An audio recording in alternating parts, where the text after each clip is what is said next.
parent. I appreciate it. It's like Sometimes make me good. Daddy, how are you?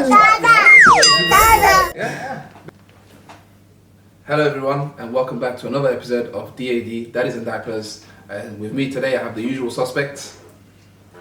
AB, you already know who it is. Abu Bakr, father of two. Welcome back on another episode. That's it. Ilyas, father of two as well. Alhamdulillah, we're here today. Yeah, and I'm KD. So today we've got a very special guest. What a guest to start off with, guys, by the way. Alhamdulillah. First guest as well, you know. Yeah. you were beginning up too much. Yeah. We haven't given him the title yet. But listen, today we've got a mental health practitioner who is also a social worker and does great work in the community, which you can find on social media as HeartForChildren, and he goes by the name of Abdul. Abdul, welcome to the show. Yes. Thank you for having me. It's an honor to be here, guys. Honestly. Thank you very much. Yeah. How you feeling today, Abdul, man? Because you're our first guest right now. Pressure's on you. Honestly, No I'm pressure. I'm feeling amazing. First of all, thank you guys for inviting me to come here. I feel honored. Like I said, I came across your page on TikTok, and I had to make a video about it straight away because it's a very unique, mashallah, project, and really, I felt like I needed to be part of it. So I'm honored to be here as much as you guys have invited me. So thank you. We appreciate you. Yeah, all right. It means a lot to us. On a Friday night, and I'm sure he's got more things to do on a Friday night, better things to do, but you know what I mean, we take it, alhamdulillah. So what I thought we were going to do today, before we get into the nitty-gritty, I'll start off with a little icebreaker. So I'm going to give you guys a list of fatherly or parenting tasks, and you guys tell me whether or not you think it's the bare minimum or if it's actually good parenting or slash a good father, great father. So bare minimum or good parent? Bare minimum or good parent. Okay, cool. Okay, so the first one is provides food, shelter and money. Bare minimum. That's the role. That's the standard. For any deadbeats out there, please just remember this, I'm joking. Cooks the meal and eats with the kids. Bare minimum. Cooks the food and eats with the kids. Yeah, so he cooks the food, he chefs it off, and then he sits down, guys, at the table please, and then they eat. So wait, even if I'm not cooking. What, cooks all the time or? No, as in for this particular one, he just cooked the meal and he then... Bare minimum. Okay. A good parent. I appreciate parents all that. I think that's alright, you know. So that's a good parent or? Yeah? Okay, I'll take that. 50-50, but alhamdulillah. Cool, no worries. Says I love you to the kids. Bare minimum. How you guys thinking? How are you thinking? Sorry. How could you snap? Like, my dad never used to say I love you all the time. It's live, you know. He's relating it. No, like that. But you're using it from another angle. So I get it. Maybe from that point of view, because man never said I love you to me. I'll be honest with you. So from that point of view, maybe. Bare minimum. Yeah, I mean, bare minimum. Checks in on feelings and shows affection. Bare minimum. Bare minimum. That one, bare minimum. Yeah. Okay. Looking after the kids while the mum is out with friends. Bare minimum. Like I like the pattern right now. Attends a parents' evening, not a parents' evening. Attends parents' evening regularly. Bare minimum. How many parents evenings are there? Yeah. Like 3, right? Every time, pretty much. Yes, every time one. Probably 2 or 3, isn't it? 2 3. Something like that. Just say there's 3. Yeah, you go all 3. I have to go all 3. Yeah, you've gone to all 3. You've gone to all 3. That's the line of work. I mean, if you can, definitely bare minimum. Obviously, if you're working and you've got other responsibilities, then there's that as well. Yeah. So, bare minimum. Bare minimum. So, Okay, no problem. We're a bit torn here. Bare minimum. Okay. Helps with homework. Bare minimum. Okay. Intentionally blocks time to bond with kids. Bare minimum. Bare minimum. You have to come. Yeah. Like you got kids at home. Okay. Shares the household chores, school runs, bedtime routines, and discipline. Bare minimum. That's the role of a father, isn't it? Yeah. It's standard. But shares is like 5 to 2, like the weekdays to weekends, or the days you're off work, or. But to be fair, kids are going to sleep early, so you have no excuse. Okay. Bare minimum. You guys are solid right now. Solid. Last but not least, provides financial support but leaves caregiving to the other parent. Say that again? Provides financial support and everything to do with it, but leaves caregiving to the other parent. I mean, it's a necessity. If that's a necessity, as in the father is working all the time and that's the only way they can provide for themselves, then what can you do? That can't be bad. More good parent. That's trash. In other words, it's trash. Yeah. Damn. So this is good, man. You guys have a very good standard, I would say. So the bar is Very high. it very high or is it very low? The bar at the minute. I think it should be where it should be. I think, Yeah, it should be where it should be. Yeah. I think a lot of dads out there, this is me playing devil's advocate, they're gonna see that they're gonna be like, yo, some of them guys, come on, you're reaching a little bit.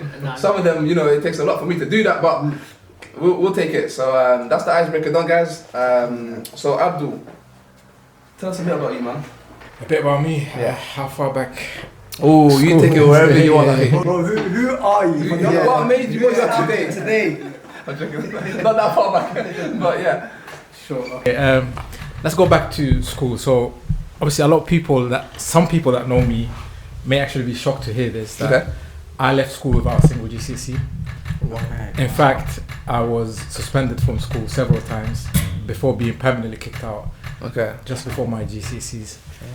And I was labelled a trouble child when I was in school. And this is something that I advocate for right now in my current role, to explain both to parents and obviously teachers alike, that you should never label children, because children can never be the problem. There's always an external issue. So I'll give you an example in my situation. So I was dyslexic. I found it hard to read or write when I was in school. Okay. So as a coping mechanism, I used to disrupt the whole class. It's not funny, but it's not. That's. But there was always one. Looking back, I was that one. I was that one, unfortunately. But that label stayed with me all the way till my teenage years, unfortunately. So I went to alternative provision, and alternative provision is not always a good place to be, because sometimes you meet the wrong people in there as well. So as a result, I spent my whole teenage years basically doing nothing with my life.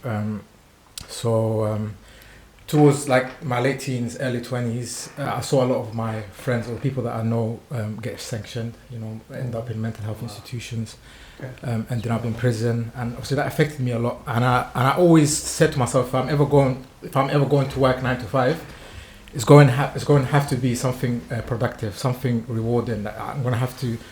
Passion for it. Yeah, absolutely. Yeah. So something that affected me. So I saw the people around me, be affected by mental health and things like that. So I became fascinated with mental health, and I wanted to know more about, the causes and how it happens and things like that.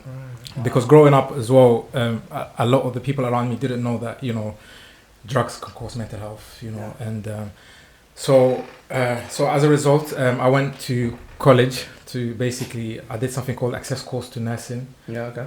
So I can get into uni. So I went and got into uni. I did my bachelor's in mental health nursing. I worked for a bit in the field before I left.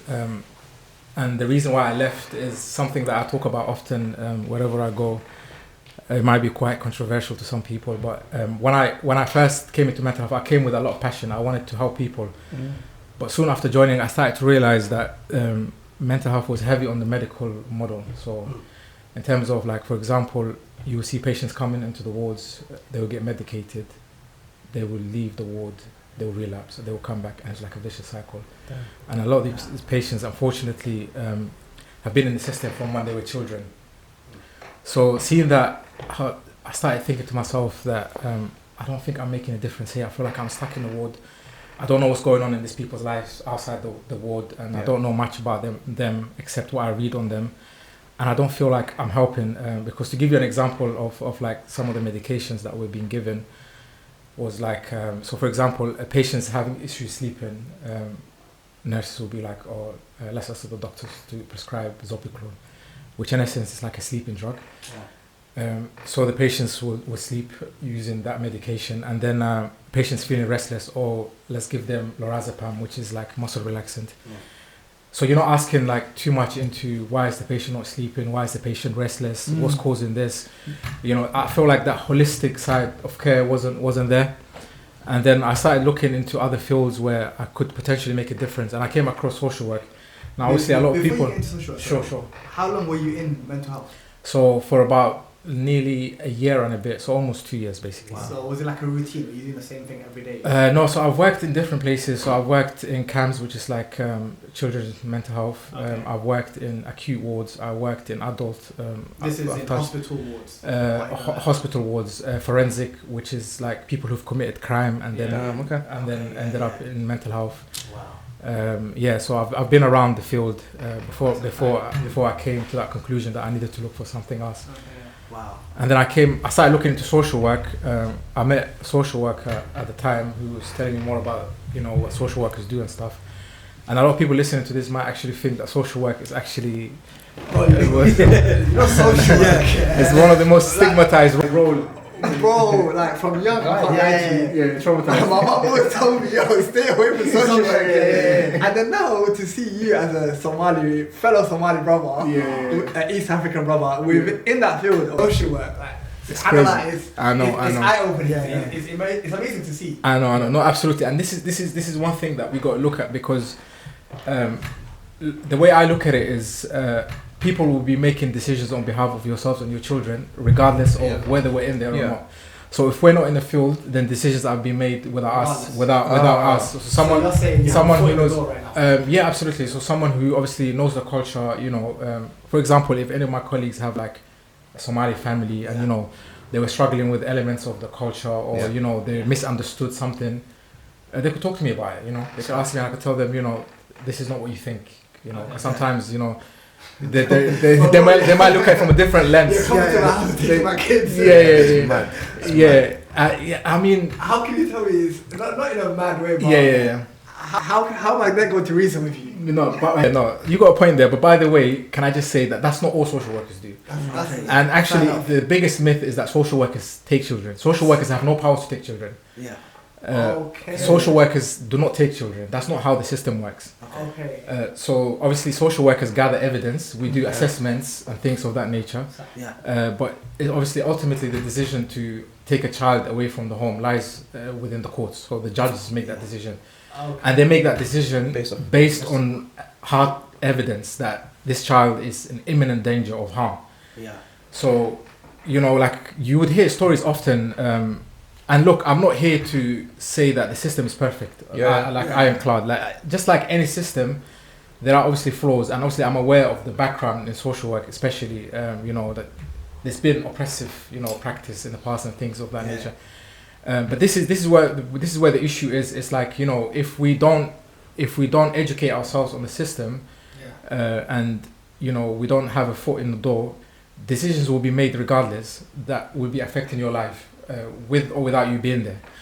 So sorry, when you say that though, who will make the decision? Because you said there's courts, right? But who's gonna then?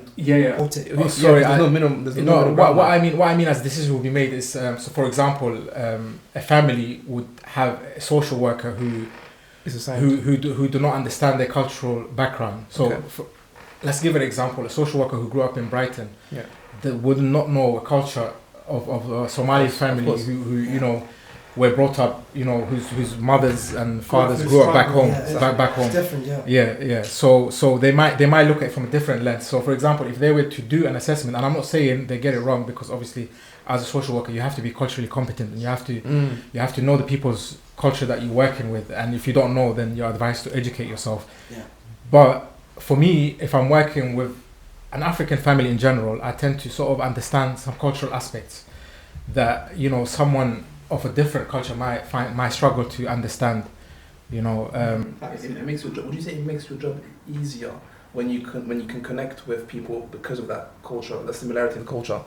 Personally, they're not going to be as hostile towards you. I won't be able to answer that question simply because I haven't yet actually directly worked with a Somali family. Fair enough. I haven't directly worked with a Somali family, but I have obviously friends of social workers who are of also Somali origin, who worked with Somali families directly. And some of the things that they find difficult is that some things that were shared with me is like sometimes when they see a Somali person, they overshare. they overshare, but obviously we have to case note everything. So sometimes, obviously, Yes, I'm not fish. saying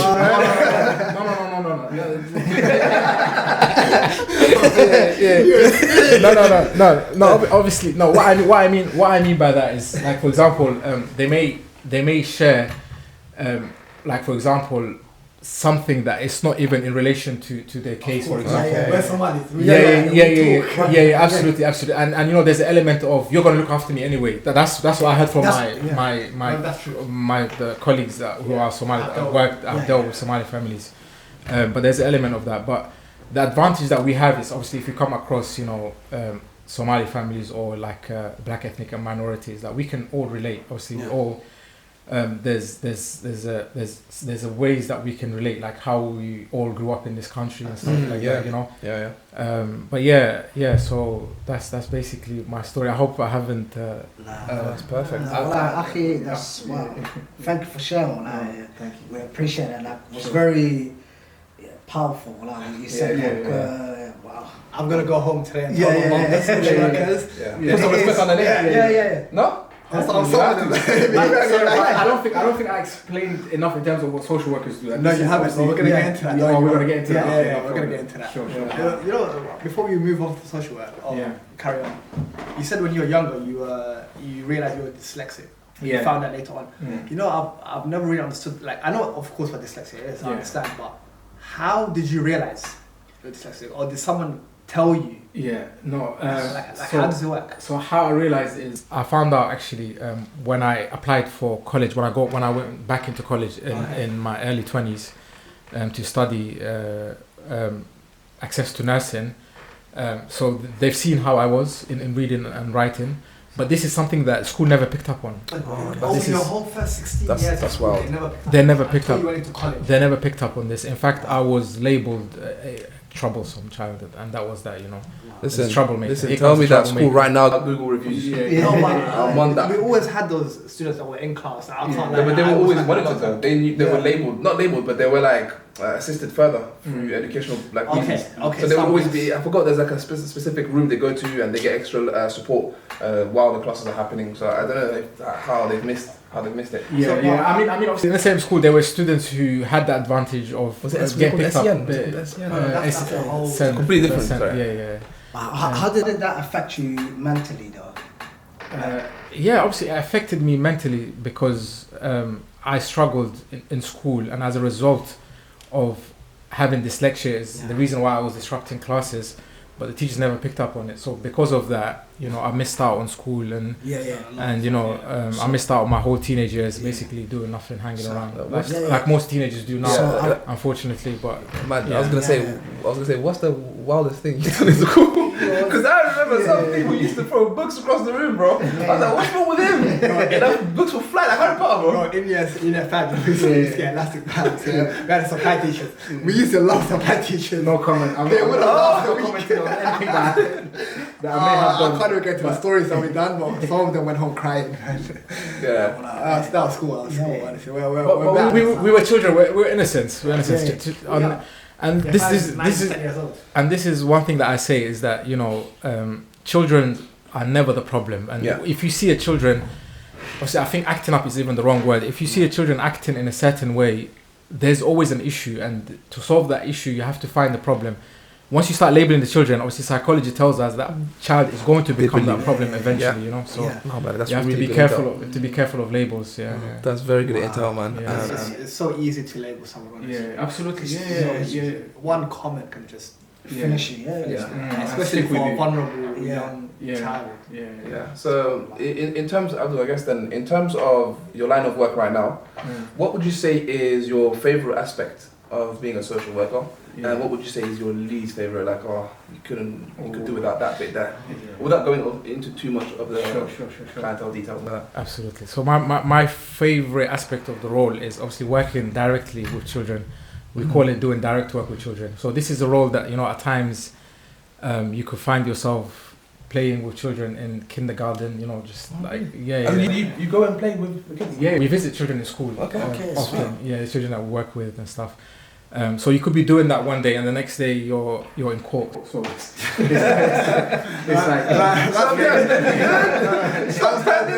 Sometimes good, sometimes bad. Yeah. So, I mean, obviously, going to court is not always bad as well. Can I just say because of course. you know, Of course, 100%. How? Because cool. I see you've done a bad thing. You're in court. Yeah. I don't see any of how. I mean, change my narrative. I mean, look, the way we look at it is obviously, how can I explain it? So, obviously, taking a child is always a last resort before a last resort before anything else. You know, they have to exhaust everything before a child obviously is taken into care, I mean, yeah. So obviously, the reasons why a case would end up in court is for it could be for several reasons. Obviously, you have the family courts in terms of like when a child is in imminent danger of being harmed and things like that. But like I said, I was telling you, obviously, children only go into care as a last resort when everything else has been exhausted. And there has to be hard evidence that this child is basically no longer safe to be where they are. Can I give a scenario? Yeah, sure. I go to the shops right now. Yeah. With my wife, or even on my own. Yeah. I've taken my child with me. Okay. He or she is in the back seat. Yeah. In the car seat. You left the kid behind. And I accidentally left the child in the car, and I locked the car, and I went to the shop. I did not realize at this point the kid was even with me. Must have forgot it happens. I've gone and left the car, locked it, went to the shop. It hasn't happened. It has not happened. Don't take me away. Overshadowing. I'm not overshadowing right now. I'm doing too much. What happened? So cool. And then someone comes, sees that my child is in the back seat, but I'm already in the shop. And at this point, someone's called the police. Obviously, police come, social worker come. Yeah. How old is the child? Scenario. 3 years old. 3 years old. What happens? What happens now? Yeah, and at this point, I come running back. So, I mean, obviously, it depends. I mean, look, obviously, clearly, that's not something that you've done on purpose. No, of course not. But it's an odd thing to have happened because obviously there was a child that was left in the car. Yeah. It could have been a hot day. Yeah. You know, but it's not something that happens every day. No. And that person, not you, sorry, I'm my friend to you. I've seen it but that person didn't do it. Yeah. Not me. I've seen it happen in the flesh, by the way. Yeah. I remember exactly where I was. I was shocked. Yeah. I was parked up by Lidl, and then there was a car behind on my right, and this lady, I was stitching. Where's your cake? Where's your lunch? No. So basically, she gets out of the car. Bless her, but she was probably the mother on her own. There's 2 kids at the back. She goes to Lidl, but I'm just looking. I'm thinking, but the kids are at the back. How are you leaving them? Then I'm realizing, maybe there's no one to help her. She doesn't have time to take one baby out of the car seat. There's another. They were like, one was like 2, and they were both on the free for sure. And then me being me, I just waited there until she got back in the car. Yeah. So that I know they're safe. Oh, nice. Because you never know, bro. You actually never know. Like anything could happen, and I was like, should I say something? But I didn't want to say nothing because that's not my business. It's not my business. But I just stood there. But the aircon could have been on. It was a cold day. London. She may have had a reason. Or then she may have had the heat on. I didn't want to judge. It was a cold, rainy day. Yeah. She just went in the Lidl. In Lidl, we waited about 10 minutes, I would say. Wait, my situation, am I going to have to? No. Look, if that kind of situation makes it to an assessment, so normally what happens is a referral is made. Say, suppose the general public saw you and they made the referral to social work. Yes. Then it will go through something called multi-agency hub, MASH. They would check the risk level or whatever. They might look into your background. They might give you a call to ask you questions about it. If they decide that that requires a single assessment, then it will be allocated to a social worker. It would be like a social worker like myself. Hopefully not. So no, that's good. That's good insight. I was gonna say around the social worker aspect and family dynamic. How much? Because obviously our page, the mission is to basically try and rally fathers to very much be present in their kids' life, to very much be that person that takes them forward and be there and do all the father stuff, right? How does social work and that kind of mission overlap? Would you say in your own words? It does, because one of the biggest myths in social work is that people tend to think that they only take children and they're here to break up families. But actually, one of the biggest emphasis that is put on us is to keep families together. Okay. To keep families together. So I think the question you asked me is how do we overlap? I think I came across you guys' page and I took a liking to you guys straight away. Like, that's big words right there, man. Honestly, because number one, because I feel like you guys are changing the narrative. There is a narrative. I think it's just a social media thing, because obviously I work in this line of work and I see it every day. And obviously we work with the 1%, I would say the 1% of society, you know. That's very low, 1%. Probably, yeah, like I think, don't quote me for it, but we obviously we come across the most, you know, probably the most destitute or like the most in need children, or the most, you know, broken homes that you can think of. But I would say that's probably the 1%. But that's what we work with. But, you know, when you come into social media, all you hear is, you know, fathers this. And I think in our community now, I think there's a trend where a lot of people talk about, you know, all Somali fathers are bad. Yeah. Obviously, this narrative's got to change, because I can tell you, as someone who works within the community, that this is something that happens, first of all, across all communities. Thank you. Yeah. Thank you very much. But it's not just limited to Somali in general, but also when you say all Somali fathers, I feel like it kind of victimizes people who may not even involved in that kind of story. Having said that, I feel like, you know, people who've been wronged by men, I think it's very important that they tell their stories, but it's very important that, you know, they tell their stories, especially to other girls or ladies or whatever it may be, so that they can learn from each other. But then again, whilst doing that, you know, there has to be a balance, and not to stigmatize a whole community. This includes your uncles, brothers, fathers as well. So I think that's very important. That's the era we live in. Literally, if one person gets labelled or something, and now the whole community is labelled bad. Like, even if you talk about the Somali society alone, when I was growing up, Somalis were the most liked of people, I'll be honest. Hey, a lot of people used to get onto us, whether it was through direct or indirect racism. I grew up in it was a trend. Remember the aliens? Oh, man. The advert, the aliens. I hate those aliens, you know? I'll punch the TV every time I saw it. Slytherins from Sarah Jane. I don't really remember how it's some sort of kind of like, if you know, you know. But then the way they used to talk about us and what are ya couscous, like couscous is not a Somali. Like, what? Oh, it's Moroccan or something. It's us. And the Moroccans like, no, that's not us. Like, why are we getting this? And then as we grow older, shifted. Now the whole everything is shifted. Now everyone's starting to like Somalis. They're enjoying Somali food. They're enjoying the Somali culture, and it's a life that we live in. Honestly, it might even go back to a time we hate it again. If you're out there, stay on that side, by the way.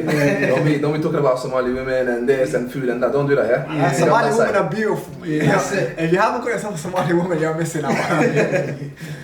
Nah, that's amazing. But one thing that brings Somalis together is when they hate it from the outside. They need to bring that back. Once Somali can't be hated, honestly, I love it, man. I love it. But Abdul, just a quick question, so how do you build that trust with the children or something, or with the parents? Like, how do you build that trust? That's a very good question. And obviously being a social worker, it's like, you know, when you get a referral, especially if it's a parent who's never had any dealings with the system, this is the first ever time they got a call from a social worker. For whatever reason, a referral has been made against them. Could be malicious, could be genuine concerns that have been raised. It could be something school picked up on. They've never seen a social worker in their life. You know, they're even traumatized just hearing it. Building a rapport with those kind of families is hard. It takes a lot of work. You have to be diplomatic about how you approach it. Because for me, obviously, when a parent tells me I don't want a social worker in my life, I actually see that as a protective factor. Straight away, I'm like, who would want a social? I don't want a social worker in my life. So when you say that, I feel like, you know, it's not a bad thing. You know, when a parent is saying to you that, you know, I don't want a social worker in my life. So I personally, as a social worker, I don't judge them for that. You know, so building a rapport with them is hard. You have to be very diplomatic, and of course, you have to bring like some sort of genuine, like for example, me, when I make that first initial phone call, depending on what the concerns are, and I introduce myself and I go to that person's home, I basically show them I'm a human being first. You know, before a social worker, I put social worker to a side. I'm a human being. You know, would you like me to take my shoes off? That's what I was going to say right now. How does that look like? Is it by taking the shoes off? Yeah, absolutely. Smart guy. No, absolutely. Very assertive. But that's not a plan to. No, but if you I might come into my house. She's like, all this time I want to take my kids out. she's back on and get out, man. Get out. But just obviously showing the person that you're a human being, and depending on what the concerns are, and this is why I said that, you know, social workers don't only take children, because obviously the majority of cases that I've been with, and so for example, I do an assessment, so either that assessment, that when I finish an assessment, there are 4 likely outcomes. Could be case closure, no further action, one of them.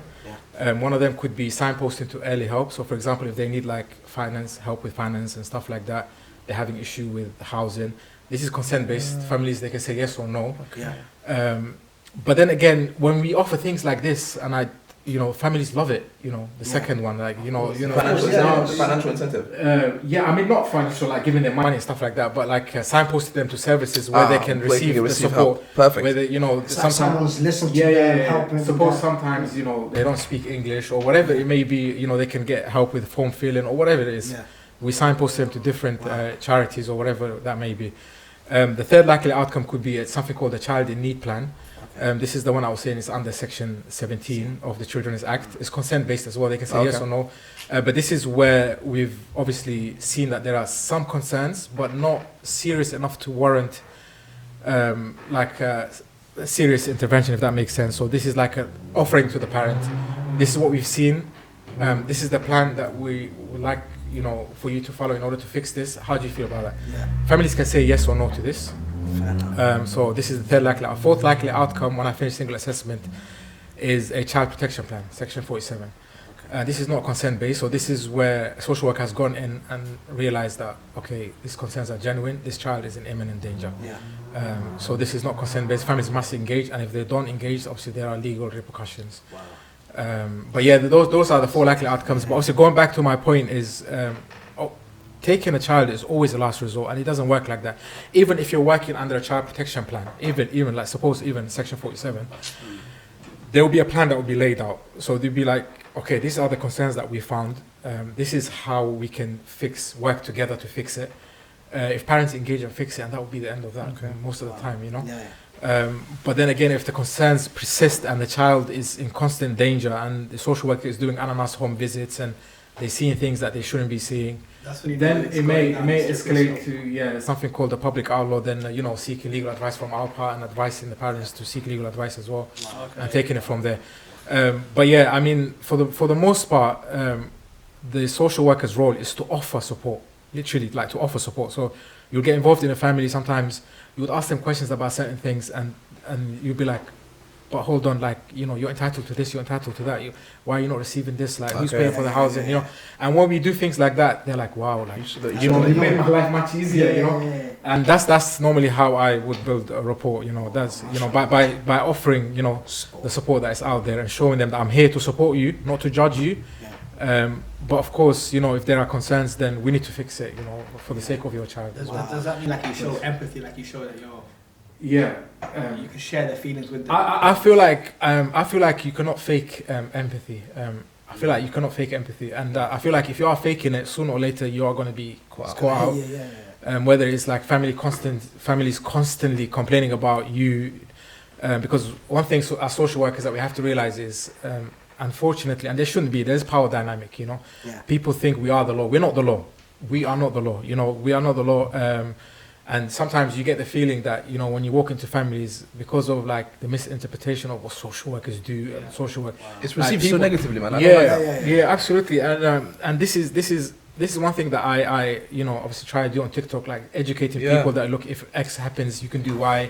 Like don't be scared of social workers. Like they're only human beings. And I feel like sometimes if you that you being scared of them, and I'm not saying all social workers, obviously. You have to be, understanding human being, and also, we're trained professionals. Of course. But sometimes that you being scared can be misinterpreted to you hiding something.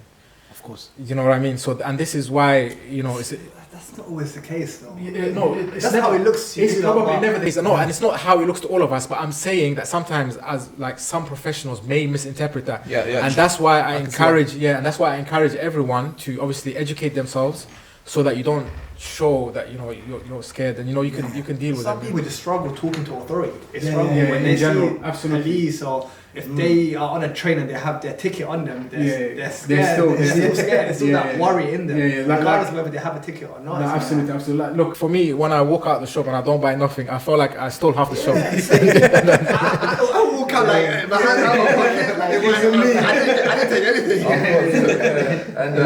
And on a serious topic, that I really genuinely appreciate the fact that your page is doing so much good for your line of work.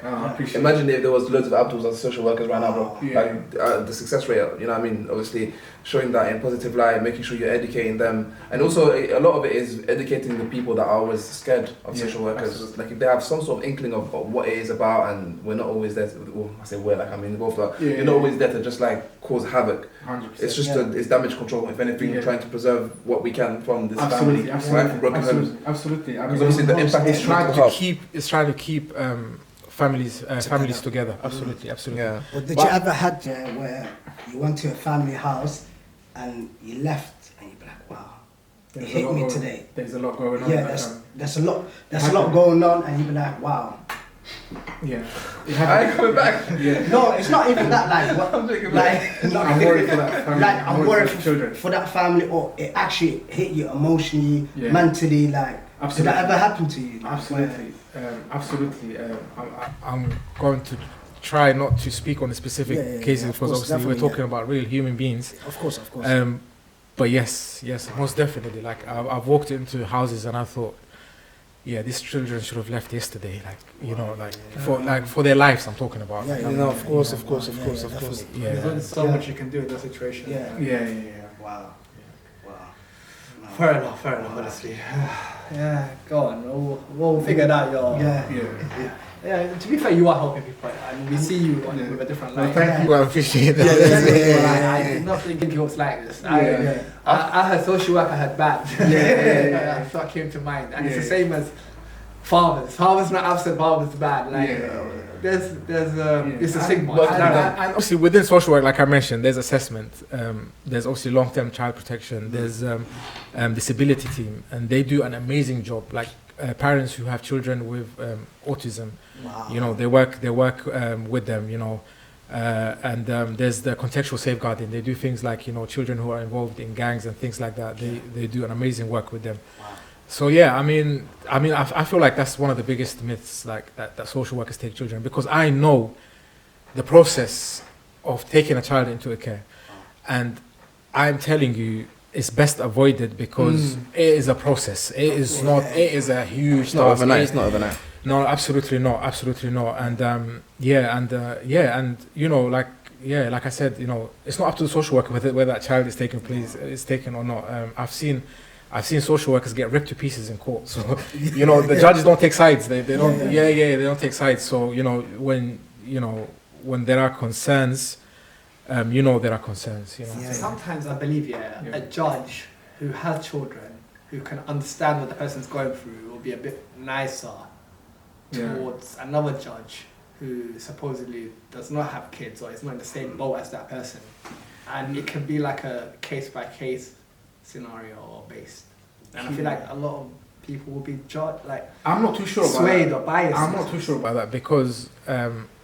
Obviously, I work with social workers who may have children, who may not have children, and I think they all do an amazing job. But obviously, as professionals, you're trained. So like for example, as social workers, one thing that I tell parents is, I'm not here to see whether you're a good parent or not. We're not here to see whether you're a good parent or not, because being a good parent is a subjective matter. Yes. What you see as a good parent, I might see as bad parenting. So for example, bare minimum. Just like that. So the social worker is there to assess like whether that child is has their basic necessities. Does that child have good shelter?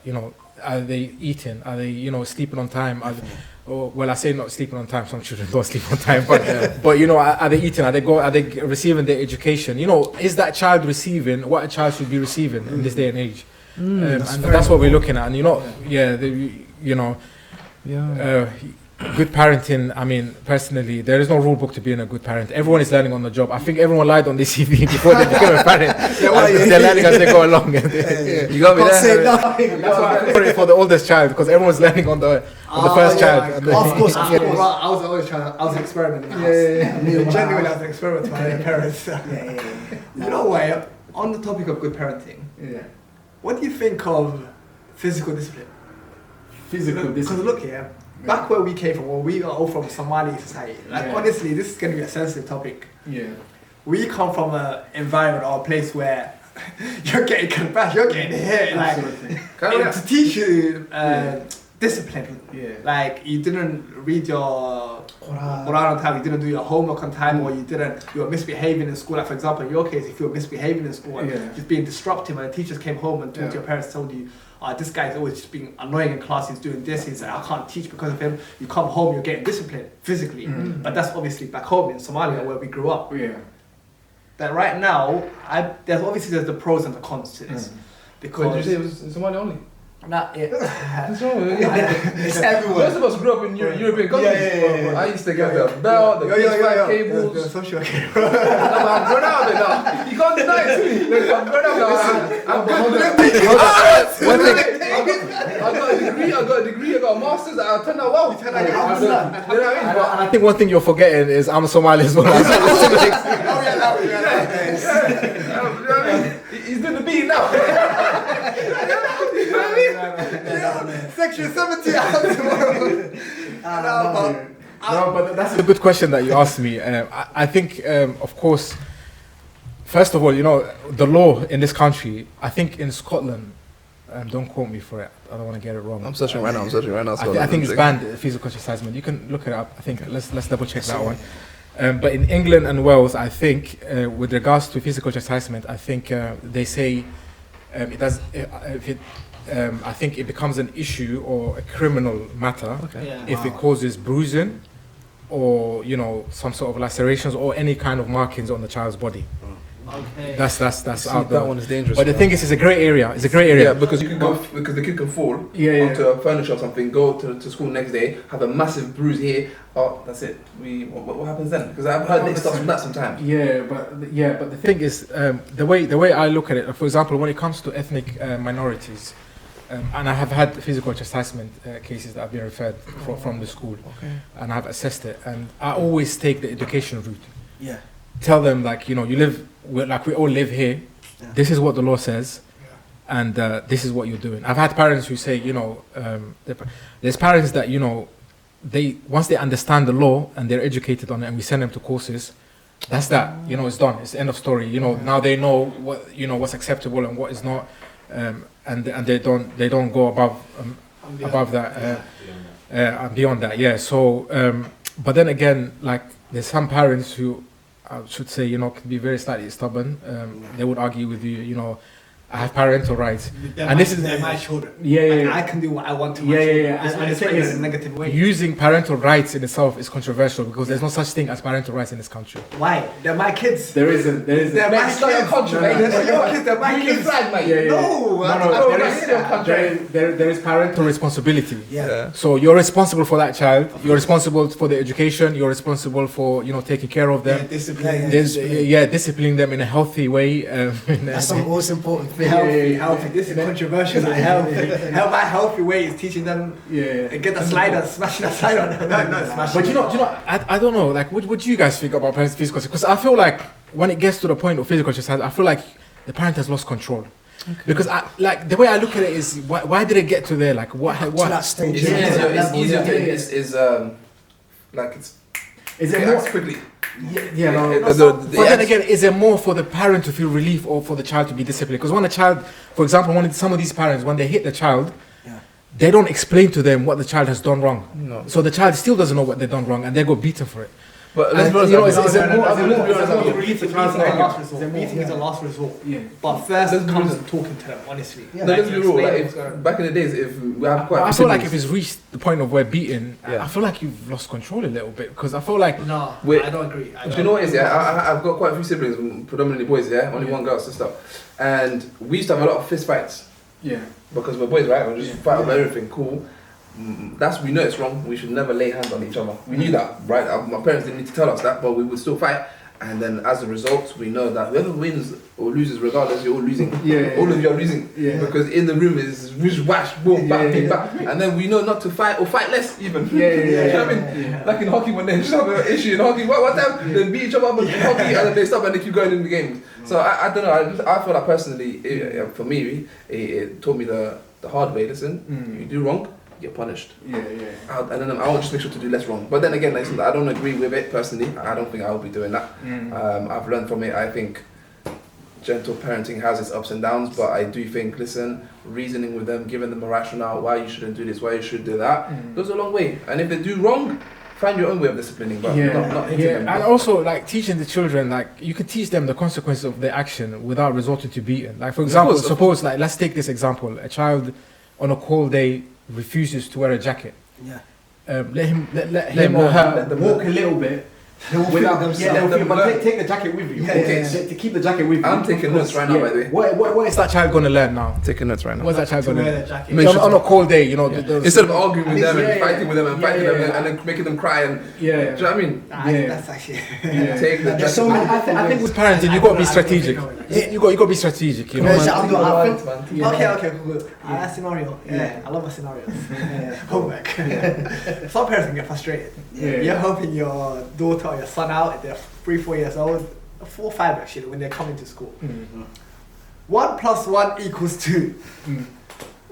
So son, what's 1 + 1? 6. 1 + 1 = 2. Relax. I'm trying to show them it equals 2. Don't do that. No, but then no, it's them answering 6. I'm trying to teach them.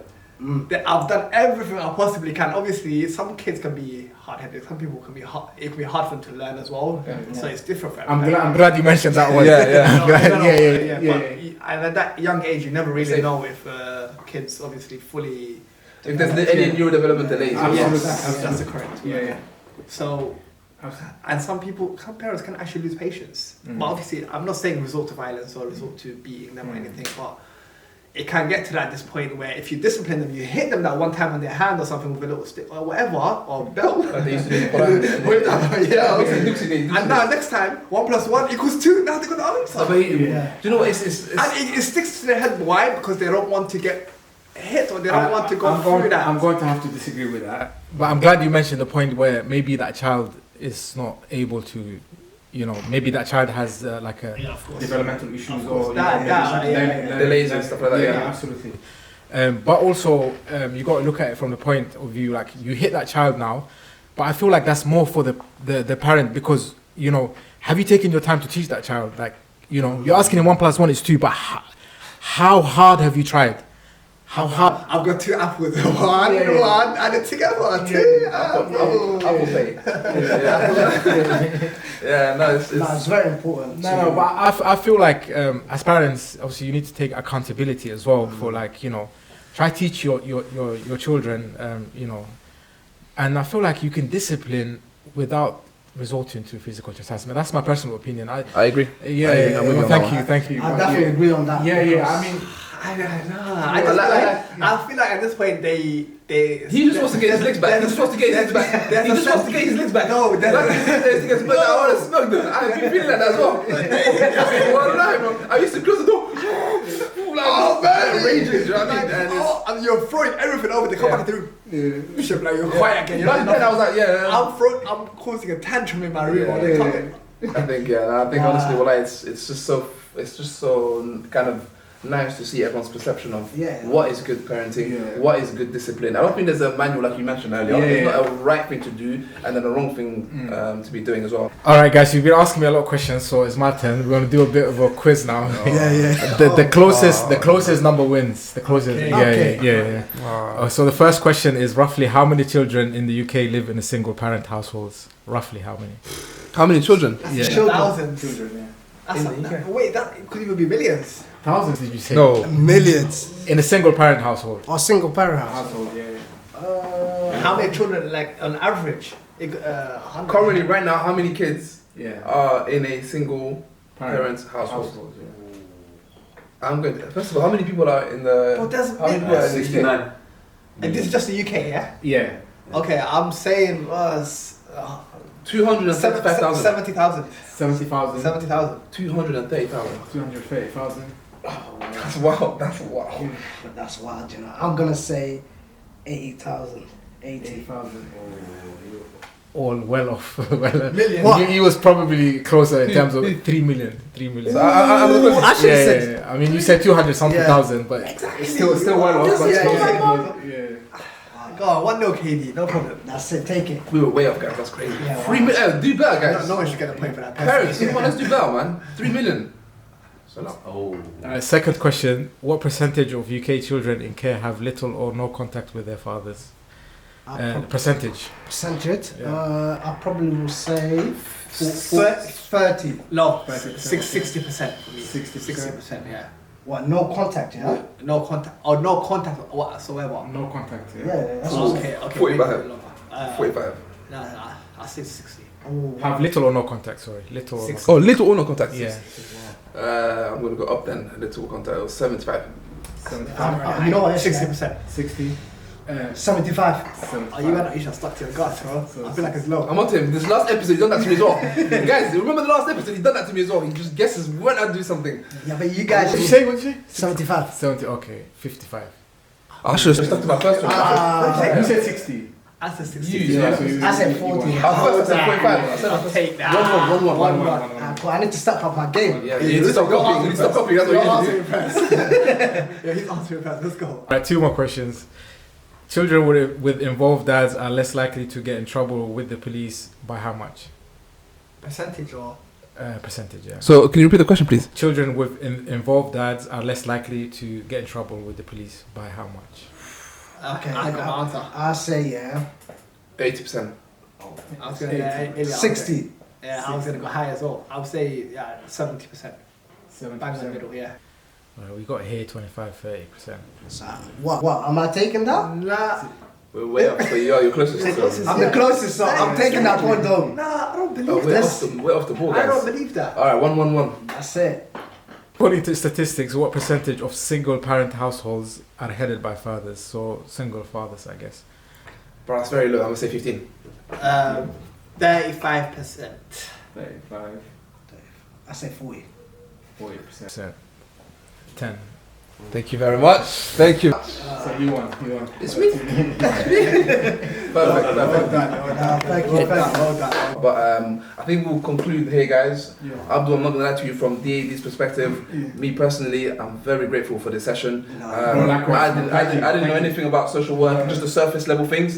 But now I feel like I could go home and write a dissertation on it, brother. Nice. You know what I mean? So I really appreciate that. Thank you so much. One thing as well, like I do appreciate you coming here all the way. Not at all. Showing off It's to a us. pleasure. It's an Yeah, absolute pleasure. And wallahi, like it just shows like how motivated you are, because especially from a guy who obviously school wasn't really the greatest, but friends around him was doing a lot of bad stuff, but it just shows the mindset that you have. And Mashallah. for people at home as well, like mashallah, like, this just shows you a brother who is coming from nothing to something, you know, and alhamdulillah, many more years to come, like, you know, many more success, and well, it's very great, like very inspiring. And guys, if you want to see more of that, more guests, honourable guests, inshallah, just keep following us, keep engaging with us. We are going to bring a lot more, hopefully. We've got some stuff in the pipeline. I don't want this to end, bro. I'm loving it. Yeah, man. So it's been DAD. Make sure you follow us, like us, and also go check out HeartForChildren if you want to know a bit more about social work and some of the topics in there. Trust me, he's gonna mind boggle you like what you learn in it. So check him out. We'll put it on the right there. The link right there. somewhere. There, whatever. Yeah. Editing, do your job, please, guys. Okay. But yeah, it's been DAD. Peace and out. Thank you very much. Love. Assalamu alaikum. Thank you. Daddy, how are you?